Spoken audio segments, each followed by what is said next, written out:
That badge on your dashboard doesn't make this car yours."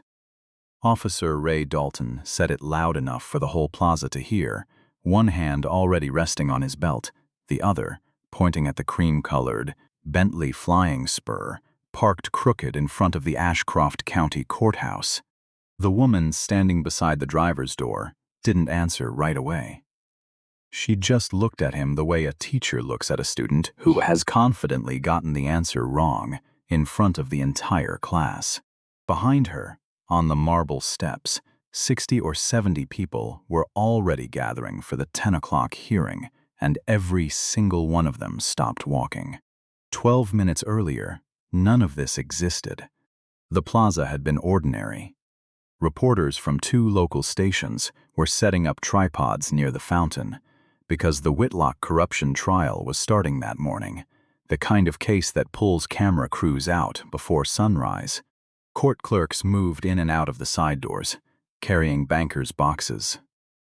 A security guard checked badges at the north entrance, glancing at his watch every few minutes because the doors were supposed to open at 9:40 and it was already 9:43.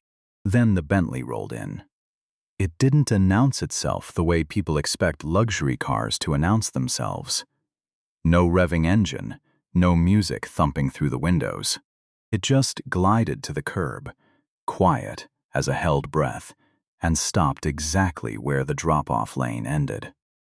The paint caught the morning light in a way that made 3 different people turn their heads at once, the kind of color that photographs differently, depending on the angle, somewhere between champagne and bone. The driver's door opened first. But it was the passenger side that pulled every eye, because the woman who stepped out of it moved like someone who had never once needed to explain herself to a room. She was 51 years old, dressed in a charcoal wool coat, with no logo anywhere on it, flat black shoes, a leather folio tucked under one arm instead of a purse. Her name was Judge Corinne Ashworth, and she had sat on the federal bench for the Eastern District for going on 9 years. People who appeared in her courtroom used 2 words to describe her, almost without fail: fair and unshakable. Very few people outside her. Her chambers knew that the Bentley belonged to her outright, paid for in full 11 months earlier with money she had been setting aside since her first year as a public defender, making $31,000 a year in a 1-bedroom apartment above a laundromat in Gary, Indiana. Not a gift, not a loan, not anyone's money but her own, saved one decision at a time across 26 years. She kept the receipt from that purchase folded inside the same folio she carried everywhere, tucked behind a stack of case notes where no one would ever think to look.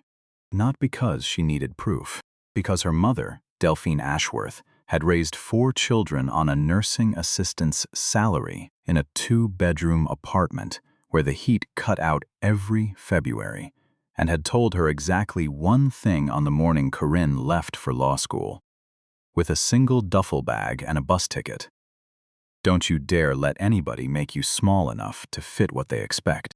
Corinne had repeated that sentence to herself in the mirror of a Motel 6 the night before her bar exam.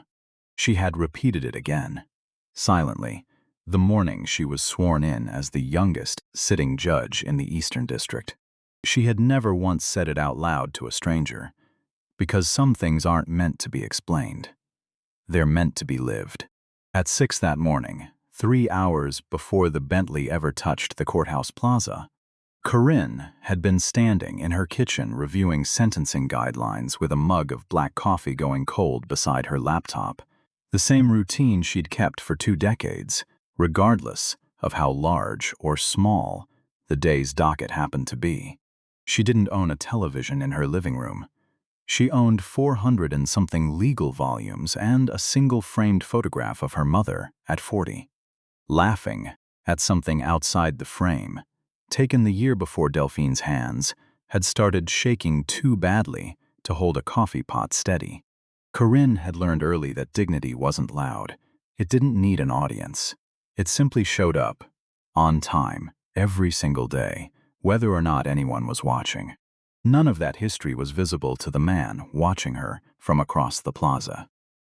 Officer Ray Dalton had been with the Ashcroft County Sheriff's Department for 14 years. Around the station, he was known for two very different reputations, depending on who you asked. To the desk sergeant and half the administrative staff, he was reliable, punctual, the guy who remembered everyone's birthday and brought donuts on Fridays without being asked. To a smaller, quieter group of colleagues, the ones who had ridden with him on night shifts and watched him work a scene without an audience, he was someone they'd learned to steer conversations away from certain neighborhoods with. He was polite to older white drivers who ran stop signs. He gave warnings, not tickets, to teenagers in pickup trucks with hunting rifle racks. But something in him changed, consistently and predictably. Whenever the car was too nice, and the driver didn't match whatever picture he'd already built in his head before he'd even approached the window. He leaned against his cruiser with his arms crossed, and something in his face shifted the moment Corinne stepped out of that car. Not curiosity, not the mild interest most people show toward an expensive vehicle, but something colder, something that had already made up its mind. "No way that's hers," he muttered to the rookie standing next to him, loud enough that two people waiting near the steps turned to look. The rookie, Officer Trevor Nash, only 26 months on the job, glanced at the Bentley and then back at his training officer, unsure why the comment carried so much certainty. In Dalton's head, the math had already solved itself. A black woman. A car worth more than most people in this county would see in 8 years of paychecks. To him, the equation didn't need checking, because the conclusion had arrived before the question was even asked. He pushed off the cruiser and started walking toward her, chest forward, jaw already tight. A few feet away, near the courthouse doors, a woman in her 30s, holding a leather binder, slowed her steps just enough to watch. Her name was Priya Bhatt, an assistant district attorney, who had been in Judge Ashworth's courtroom more times than she could count. Something about the way Dalton was walking, that particular forward lean, the stiffness in the shoulders, told her this wasn't a routine check. It never was, when officers walked like that. Dalton reached Corinne within seconds, positioning himself close enough to project authority without technically crossing into her space, a tactic he had used more times than he could count and had never once had questioned. "Ma'am. License, registration, proof of insurance." Now, Corinne didn't flinch.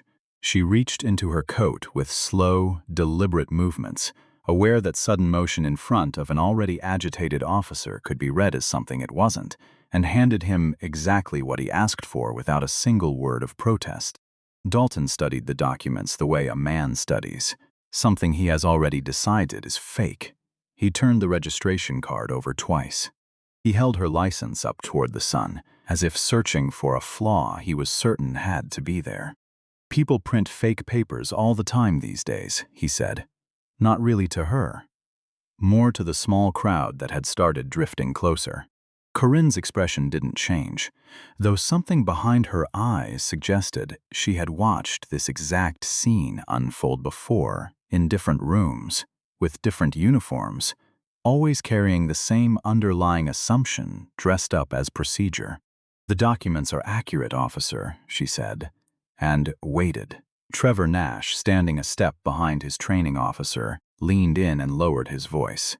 "It looks legit, Ray," he said carefully, trying to diffuse something before it grew teeth it couldn't lose. Dalton ignored him completely.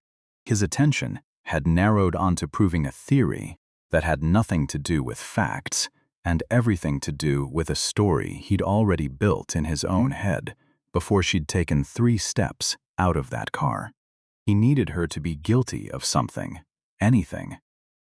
Because the alternative meant admitting his first instinct had been wrong, and men like Dalton rarely allowed themselves that kind of admission in public. The crowd near the steps thickened. A retired school teacher walking her spaniel stopped at the edge of the plaza, her phone already halfway out of her coat pocket. Two clerks on a smoke break by the loading dock exchanged a look that needed no translation. The look people share when they recognize a familiar shape of injustice taking form in front of them. Even the reporters who had come for the Whitlock trial began glancing sideways, sensing something closer and rawer than the case they'd driven in for. Corinne stood still. Her stillness wasn't weakness. It was architecture, 26 years of courtroom discipline holding the frame in place while the walls around her shook. Dalton mistook it for weakness anyway. He took a step closer than protocol allowed, close enough that Corinne could see the sweat gathering at his hairline despite the cool morning air. Close enough that Priya Bhatt, still frozen near the courthouse doors, felt her stomach drop at the sheer proximity of it. You know how many stolen luxury vehicles come through here with a nice little cover story, Dalton said, his voice climbing half an octave, playing now for the crowd instead of for her. Real nice coat, real calm voice. That's usually how it goes. He said it like a man reciting a rule he'd invented himself and had never once had to defend under oath.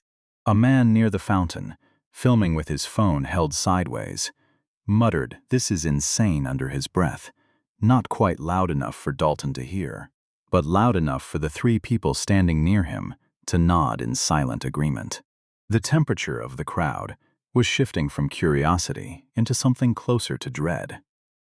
The particular helpful dread of watching a situation tip toward a place that couldn't be walked back from, and knowing that saying something out loud might only make it worse, or might make you the next target standing in the handcuffs. "You understand I can have this car impounded right now," he said, his voice sharpening, daring her to react the way he expected people like her to react. Corinne met his eyes for the first time since the stop began. Her voice was low, even, and carried the specific gravity of someone who has delivered thousands of rulings and knows exactly what certainty sounds like, out loud. "You're welcome to call it in," she said. "But I'd advise you to verify everything first." Those 4 words landed harder than any protest could have, because underneath them was the calm of someone who already knew, with total confidence, precisely how this was going to end. By now, the crowd had stopped pretending not to watch. Dalton ordered her to step back from the vehicle, his voice carrying sharp across the plaza, turning even more heads toward the scene. She complied instantly, hands visible, posture relaxed, in a way that seemed almost engineered to expose exactly how unnecessary his aggression had become.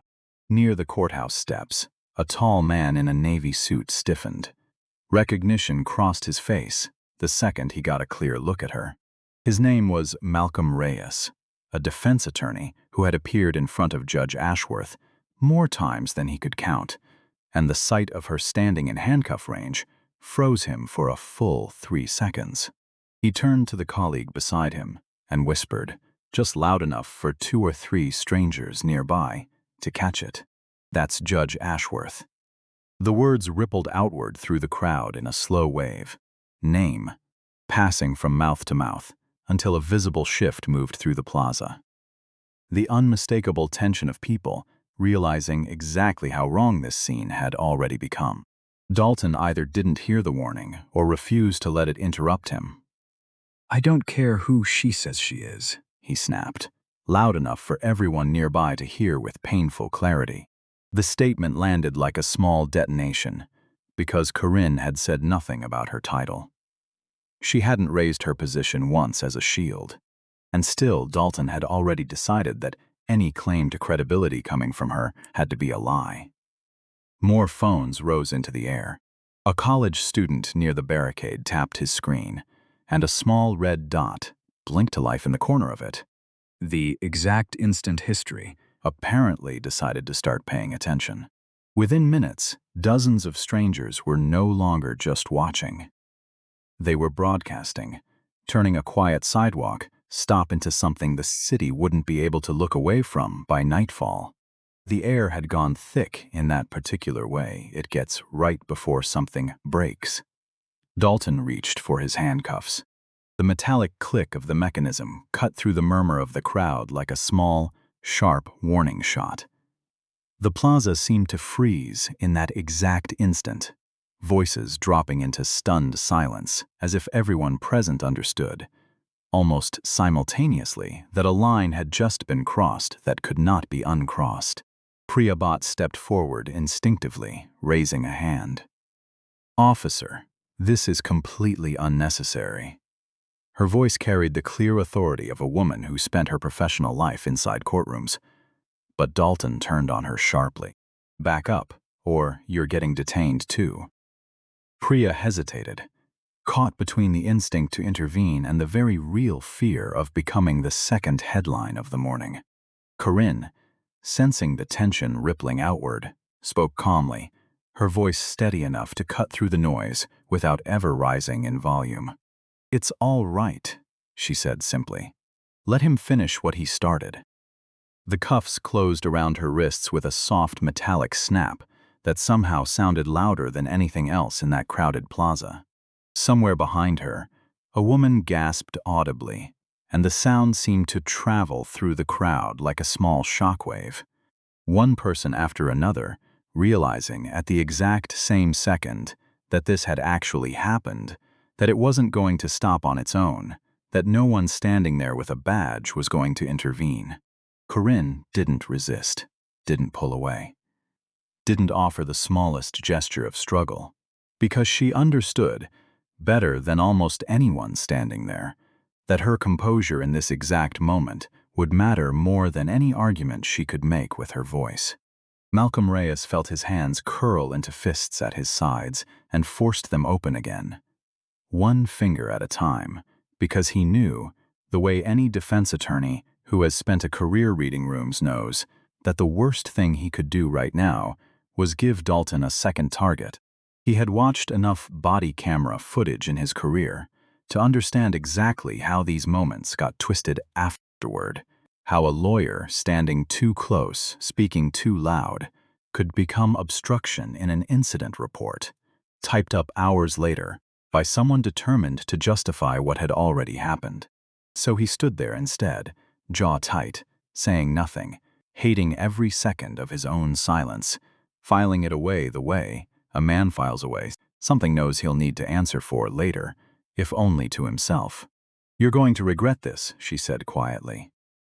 Not as a threat, as a statement of fact, delivered with the same calm certainty she might have used reading a verdict aloud.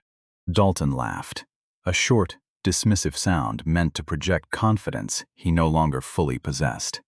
"I'm just doing my job," he said, glancing toward the gathered crowd as if seeking approval that clearly wasn't coming. The crowd's energy had shifted entirely by then. No longer curious bystanders, but something closer to witnesses, eyes hardening, jaws tightening with a quiet, collective outrage that had been building since the first accusation. Someone in the crowd said the word disgrace, not quietly enough. A woman lowered her phone for a moment, as if she couldn't stand to keep filming, then raised it again, seconds later, unable to look away from something she knew needed to be documented. Word moved through the plaza like current now. Judge Ashworth. Judge Ashworth. Each repetition adding weight to the growing realization that this wasn't an officer doing his duty. It was something far more damaging playing out in full daylight, on the exact steps where the machinery of justice was supposed to live. With her wrists restrained and her composure entirely intact, Corinne turned her head slightly toward Dalton and asked, quietly but firmly, for permission to make one phone call. Dalton, perhaps sensing an opportunity to look reasonable in front of the growing crowd, allowed it. He gestured for Trevor to hold the phone against her ear, since her hands remained cuffed behind her back. The plaza went quieter, almost unnaturally so, as though everyone present understood instinctively that whatever happened in the next 30 seconds would matter more than anything that had come before it. "This is Judge Ashworth," she said, her voice steady, measured, utterly without panic. "I need immediate assistance at the Ashcroft County Courthouse." A pause followed. The kind of silence that stretches longer than its actual length, because of the weight pressing down on it. From the other end of the line, a voice replied with exactly 4 words. "Understood. We're moving." The call ended in under 15 seconds. Dalton, watching the brief exchange with visible amusement, couldn't resist a small laugh. "That's your big move," he said, shaking his head, confirming to himself that her composure had been nothing but empty bluffing all along. Several officers nearby exchanged uncertain glances, catching something in Corinne's expression that didn't match the mockery being aimed at her. She didn't respond to his comment, didn't defend herself, didn't explain who she'd called or why. She simply waited, posture unchanged, breathing calm, wearing the expression of someone watching dominoes she had already arranged begin their inevitable fall. A high school student named Dara Whitfield, 17 years old, on a field trip to observe the Whitlock trial with her AP government class, had been standing near the fountain with her teacher when the handcuffs went on. She didn't have any power in that plaza. She wasn't a lawyer, wasn't an officer, wasn't anyone whose voice would have carried if she'd raised it. But she noticed the folio sitting alone on the hood of the Bentley, exposed to the wind. And without really thinking about it, she walked over and set her own backpack on top of it so it wouldn't blow away. Then stepped back into the crowd before anyone thought to ask what she was doing there. It wasn't heroism. It was just a 17-year-old deciding that one small thing, at least, could be protected in a morning where nothing else seemed to be. Remember that folio. It's going to matter in about 11 minutes. 14 minutes after that brief phone call ended, the plaza outside the courthouse transformed entirely. The quiet tension of the moment before shattered under the sound of tires, 4 black SUVs, and 2 unmarked sedans pulling into the plaza in rapid, coordinated succession, doors opening almost simultaneously as figures in suits and uniforms stepped out with an urgency that silenced the murmuring crowd instantly. Among them, the county sheriff himself, 2 representatives from the State Office of Professional Standards, a federal marshal, and an attorney from the U.S. Attorney's Office, whose presence alone told everyone in that plaza that this had escalated far past anything routine. Dalton watched the arrival with a slowly dawning sense of unease, his earlier confidence beginning to crack as he registered exactly how many senior officials had just converged on a single sidewalk stop. He glanced toward Trevor for reassurance and found none. His partner's face had gone pale, eyes wide, already reading the same warning signs Dalton himself had only begun to process. The crowd parted as Sheriff Warren Dietrich stepped forward, his pace deliberate, his expression unreadable, moving directly past Dalton without so much as a glance in his direction. "Your Honor." His voice carried clearly across the now silent plaza as he addressed Corinne directly. "Are you all right?" 2 words. "Your Honor." They struck the crowd like a physical force, confirming in an instant everything the whispers had already suggested. Dalton felt the blood drain out of his face, the full weight of the title landing, with the precision of a verdict already decided. For the first time since the stop began, doubt crept into his expression, replacing certainty with something closer to dawning horror. Corinne answered calmly, despite the handcuffs still binding her wrists. "I'm fine," she said simply, "though I'd appreciate these being removed." The sheriff turned immediately, his voice sharp with command as he ordered another officer to release her at once. The sound of the cuffs unlocking echoed through the plaza like a small symbolic undoing of everything Dalton had set into motion less than half an hour earlier. Dalton attempted to speak, stumbling over a half-formed explanation about following procedure, about reasonable suspicion, about simply doing his job the way he understood it. No one acknowledged him. The professional standards representative didn't look in his direction. The federal marshal exchanged brief, clipped words with court security, already coordinating next steps that clearly did not include hearing Dalton's version of events just yet. It was, perhaps, the loneliest moment of his entire 14-year career, standing surrounded by colleagues and superiors who had all, in the span of a few seconds, decided he no longer mattered to the conversation happening around him. Somewhere in the crowd, Dara Whitfield retrieved her backpack from the hood of the Bentley and handed the folio directly to Corinne, who took it with a small, private nod that Dara would remember for years afterward. Long after the footage had stopped circulating and the story had faded into something people mentioned only occasionally, the way you mention something that changed how you see the world without ever quite explaining why. Corinne opened the folio just long enough to confirm what everyone in that plaza was about to learn. A federal judicial identification card, laminated, unremarkable, and entirely capable of ending a career in the space of 4 seconds once it landed in the right hands. Sheriff Dietrich took the folio, examined the card, and passed it wordlessly to the marshal beside him. Nobody needed to say anything else. The card did the talking that Corinne had never once needed to do herself.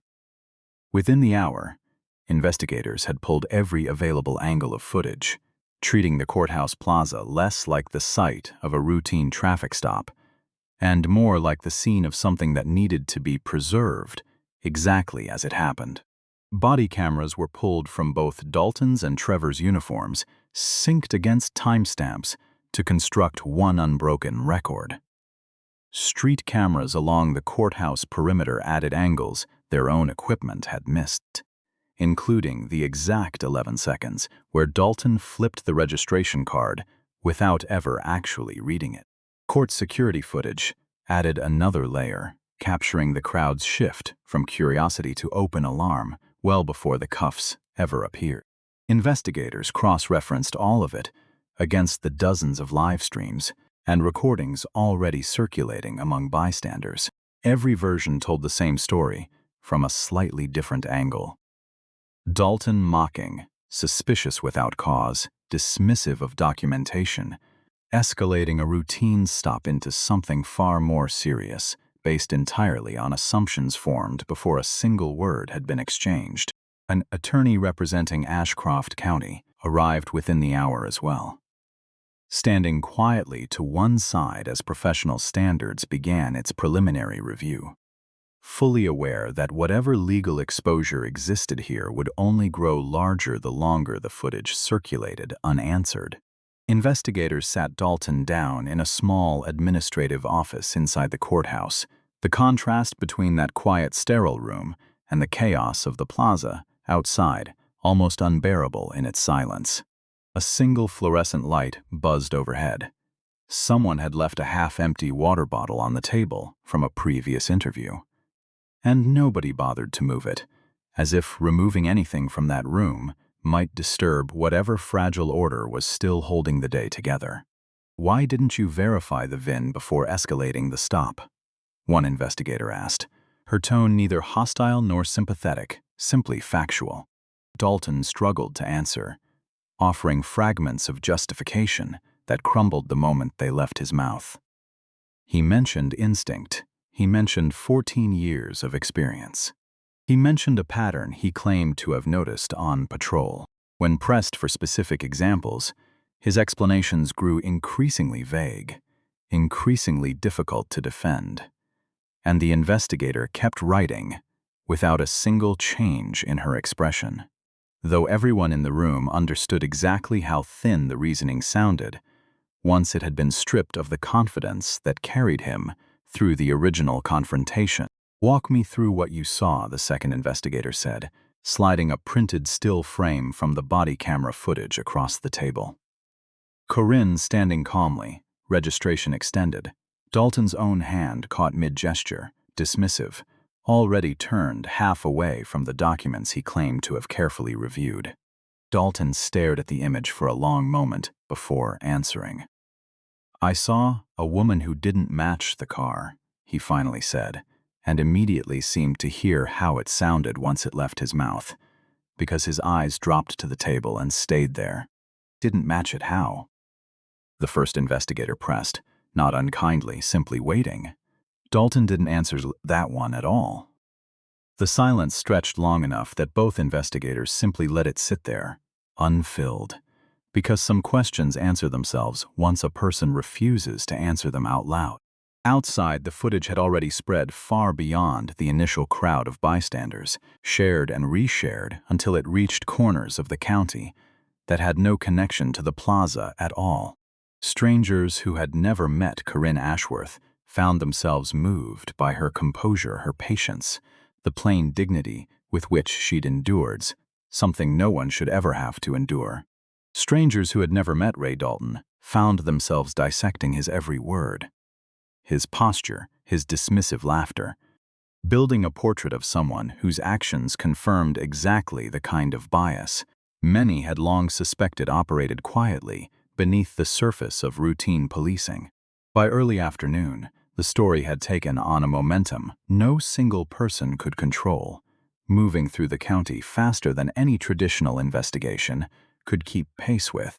Local news vans that had come that morning for the Whitlock trial repositioned their cameras entirely, and by 6 o'clock, the courthouse plaza footage had become the lead story on every station in the region, bumping the corruption trial to a footnote at the bottom of the broadcast.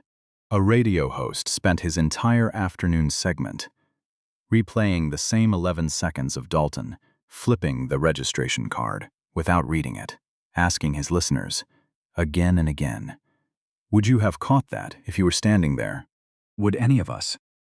Outside a diner, 2 blocks from the courthouse, a group of off-duty officers from a neighboring county watched the footage in silence on a mounted television, nobody saying much of anything until one of them finally muttered, "That's not policing. That's just being scared of the wrong things and calling it a badge." Nobody at the table disagreed. As the afternoon deepened, investigators pulled Dalton's complete personnel file, a stack of documents thick enough to tell a story far older than that single morning. Buried within years of routine evaluations were several complaints filed over the preceding decade, each one involving accusations of excessive authority during traffic stops, the majority directed at drivers of expensive vehicles who happened to be black. None of those complaints had ever resulted in serious consequences. Each one had been quietly closed, dismissed, or settled without leaving a lasting mark on his record. A pattern emerged with uncomfortable clarity once investigators laid the complaints side by side. A businessman in a Cadillac Escalade stopped without clear cause in 2019.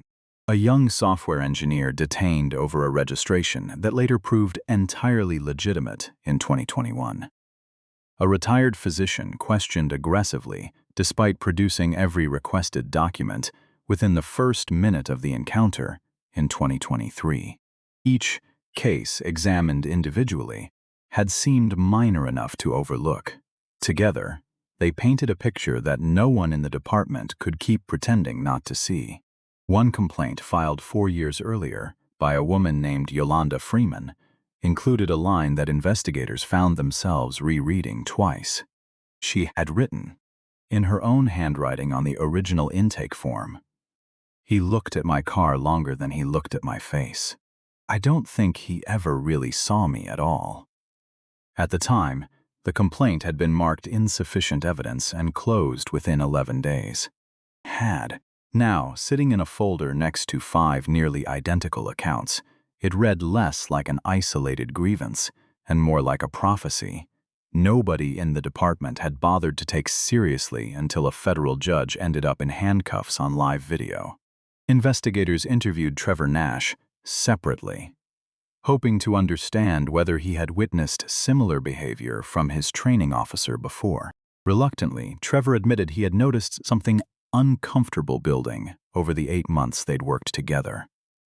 Small comments, certain assumptions Dalton seemed to make almost automatically whenever certain vehicles or certain people crossed his attention. "I should have said something sooner," Trevor admitted quietly, his voice heavy with the specific regret of someone recognizing his own complicity. only after the consequences had become impossible to ignore. By evening, as the volume of evidence against Dalton kept mounting, even his most sympathetic colleagues found themselves unable to offer any meaningful defense. The story no longer belonged solely to that single morning outside the courthouse. It belonged now to every overlooked complaint, every dismissed pattern, every moment when someone in a position to intervene had chosen silence over accountability. A retired captain who had supervised Dalton early in his career was contacted that evening for a brief statement. His response, though guarded, carried its own quiet weight. "He was a good officer on paper," the captain said, "but paper never tells you what someone assumes the second they see a certain face behind a certain wheel." The comment circulated quickly among investigators, not because it offered new evidence, but because it captured, almost perfectly, the exact failure the department now had no choice but to confront. Throughout the entire ordeal, Corinne Ashworth conducted herself with a restraint that surprised even those who knew her well, declining every opportunity to turn her experience into something louder or more vindictive than it needed to be.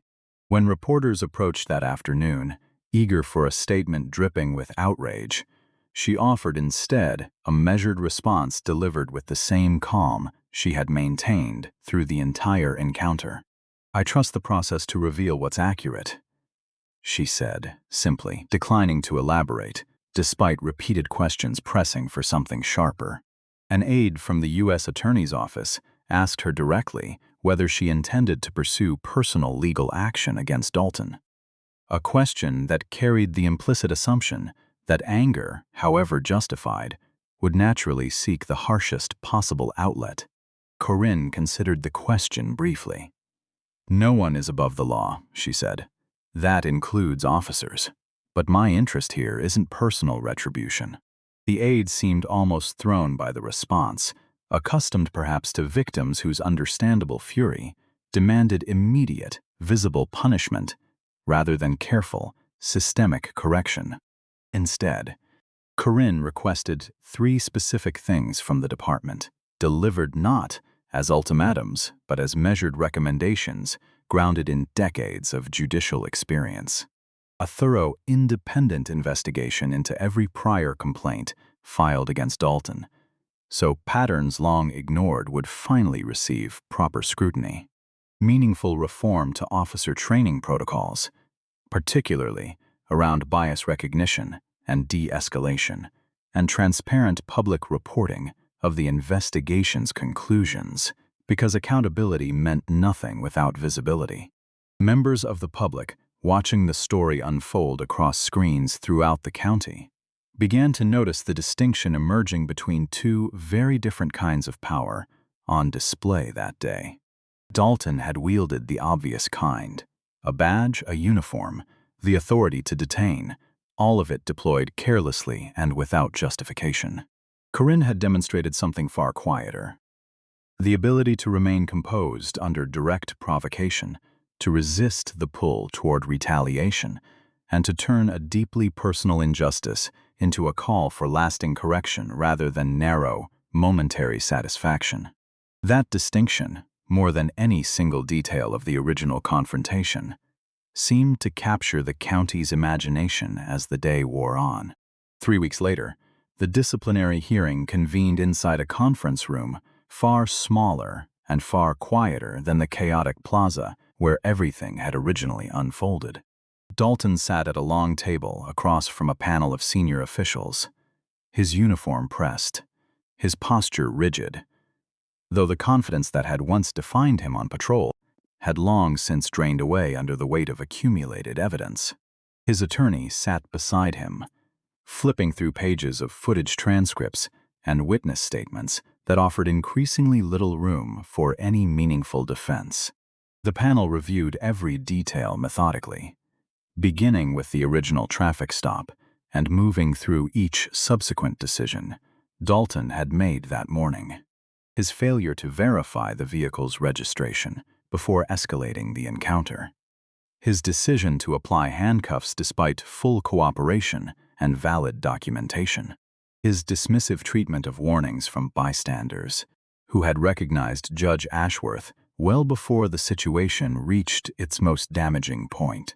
Each decision, examined individually, might have seemed survivable. Together, they formed an undeniable portrait of conduct that fell far short of what the badge demanded. Beyond that single morning, the panel addressed the broader pattern uncovered during the investigation. The years of similar complaints that had gone unanswered. A representative from Professional Standards presented findings showing at least 5 prior incidents, bearing striking similarities to what happened outside the courthouse. Each one involving assumptions made about drivers based on little more than the vehicle they happened to be operating. When asked directly to explain his actions, Dalton offered what amounted to a final, halting attempt at justification, citing 14 years of experience and instinct that he claimed had usually served him well. The panel listened without visible reaction. The silence that followed carried its own clear verdict, long before any official decision was announced. Dalton's attorney made one final attempt, arguing that 14 years of otherwise clean service should weigh meaningfully against a single, if serious, lapse in judgment. The panel chair, a retired judge herself, looked at him without any particular heat in her expression. 14 years of clean service, she said, or 14 years where the people harmed by his judgment simply never had a phone call that could move 6 agencies in 15 minutes. We only know about this one because the woman standing on those steps happened to have the standing to be believed immediately. Every complaint before this was closed within 2 weeks for lack of corroboration. That's not a clean record, counselor. That's a lucky one. Until today. The room went quiet in a way that had nothing to do with fear and everything to do with recognition. One panel member finally spoke, her voice steady and without malice. Instinct that consistently targets one demographic isn't instinct, she said. It's bias, and bias has no place behind a badge. The findings, when delivered, left little room for interpretation. Dalton was found responsible for racial profiling, abuse of authority, unlawful detention, and conduct unbecoming an officer. 4 separate violations that together left the panel with no reasonable alternative beyond the most serious consequence available. He was terminated from the department immediately. His certification was revoked in a decision that would prevent him from working as a sworn officer anywhere in the state. The badge he had worn for 14 years was removed and placed gently on the table in front of him, a small, quiet gesture that nonetheless carried the full weight of everything that had been lost. Dalton sat motionless for a long moment, staring at the badge resting on the polished wood surface.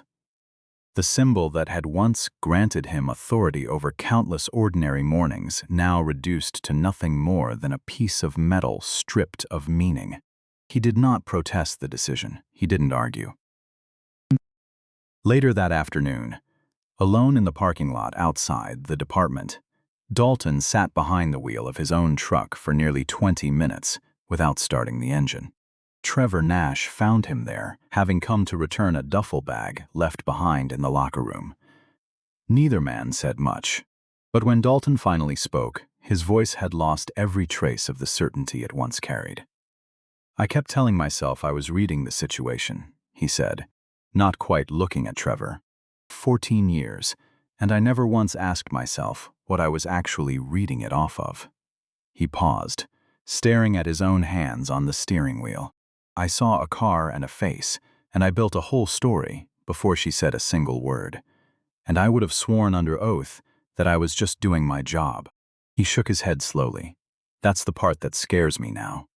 Not that I got caught, that I believed it completely, the whole time, and I still would have believed it, if that phone call had never happened. He didn't ask Trevor for forgiveness. He didn't ask for anything. He simply gathered the duffel bag, thanked him quietly, and drove home to a house that would, within the month, carry a for sale sign in the front yard. Because starting over meant starting somewhere no one in Ashcroft County would recognize his face. Outside the courthouse that same afternoon, 3 weeks earlier, Corinne Ashworth had walked down the marble steps exactly as she'd walked up them. Calm, unhurried, entirely unconcerned with the small cluster of reporters waiting near the bottom for some final comment. She offered them a brief nod and a few measured words about her continued confidence in the judicial process, declining once again to indulge in anything resembling triumph. There was no raised fist, no dramatic statement, no lingering glance back toward the building where her own ordeal had so publicly unfolded. She walked instead toward the same Bentley that had started everything that morning, parked exactly where it had been left, untouched, unclaimed, exactly as legitimate as it had always been. A young valet, recognizing her immediately, hurried to open the door, though Corinne waved him off gently, preferring to open it herself as she always had. She settled into the driver's seat, adjusted the mirror with the same unbothered calm she had maintained throughout the entire ordeal, picked up the leather folio from the passenger seat, where someone had carefully set it back after the crowd dispersed, and pulled slowly away from the curb without a single backward glance toward the courthouse steps. The crowd that had gathered that morning to witness her humiliation had long since dispersed, replaced now by a much smaller group who understood the full story and simply wanted to see with their own eyes that justice had found its way to a fair conclusion. Among them stood Malcolm Reyes, the attorney who had first recognized her that morning, watching the Bentley disappear down the street with quiet satisfaction. Beside him stood Trevor Nash, no longer in uniform that day, having requested personal leave following the disciplinary hearing, his expression a complicated mixture of relief and lingering discomfort over everything he had witnessed, and failed to stop in time. For Ashcroft County, the story didn't end neatly with Dalton's termination. It opened instead into a longer, more deliberate process of reform that Corinne herself had specifically requested. The department announced sweeping changes to its training protocols within the month, incorporating mandatory bias recognition courses and stricter accountability measures for handling civilian complaints. An independent oversight committee was established to review patterns of officer conduct that might otherwise have continued slipping through bureaucratic cracks the way Dalton's prior complaints once had. None of it erased what had happened, but all of it represented exactly the kind of lasting correction Corinne had asked for instead of simple, narrow punishment. 6 months later, Corinne returned to her courtroom much as she always had, presiding over cases with the same steady discipline that had defined her career long before that single morning outside the courthouse. She rarely spoke publicly about the incident again, declining most interview requests, choosing instead to let her continued work speak for itself, the way she'd always preferred. On a quiet Tuesday afternoon that spring, a new law clerk, fresh out of law school and nervous about her first week in chambers, worked up the courage to ask Corinne about the day everyone in the courthouse still talked about in hushed tones. Corinne set down the file she'd been reading and looked at the young woman for a long moment. "People ask me if I was scared," she said. "I wasn't. I was disappointed. There's a difference." She turned back to her paperwork, then added, almost as an afterthought, "The car was never the point." It was never about the car. It was about a man who saw exactly what he expected to see and never once stopped to ask if he might be wrong. That's not a policing problem. That's a human one. The badge just gives it a louder microphone.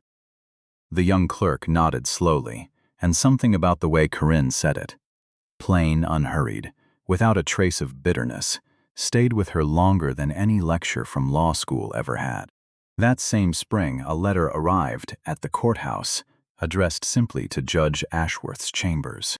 It had, inside, in handwriting that slanted slightly to the left, Dara Whitfield had written to say she'd decided to apply to law school after all. that she still thought about the small nod Corinne had given her that morning in the plaza, and that she hoped one day to work in a courtroom where dignity wasn't something people had to prove they deserved. Corinne read the letter twice, then placed it in the same folio she still carried everywhere, tucked now beside the old receipt for the Bentley and a photograph of her mother laughing at something outside the frame. Some things, she had decided, were worth keeping close, not as trophies, but as reminders of exactly why the quiet, difficult work of holding a line still mattered, one ordinary morning at a time. A badge grants authority. It cannot manufacture character. And the difference between the two had never been clearer than it was on that single, unforgettable morning outside the Ashcroft County Courthouse. Ray Dalton had possessed every formal symbol of power available to him: a uniform, a weapon, the legal ability to detain. None of it had been enough to withstand the simple, undeniable truth once it finally came into the light. Corinne Ashworth had possessed none of those formal symbols in that moment. Only her composure, her patience, and an unwavering belief that the truth, properly revealed, would always outlast any false certainty built on nothing more than careless assumption. Justice, in the end, belonged to neither rank nor race, but to those willing to hold on to the truth, even when doing so required nothing louder than simply waiting, calmly and without fear, for the world to catch up to what had been true all along. If this story moved something in you, not because of how it ended, but because you recognized someone in it, hit like so it reaches the person who needs to hear it. Share it with someone who needs reminding that they are not invisible. And leave a comment. Have you ever stood in that plaza, on either side of it? I read every single answer,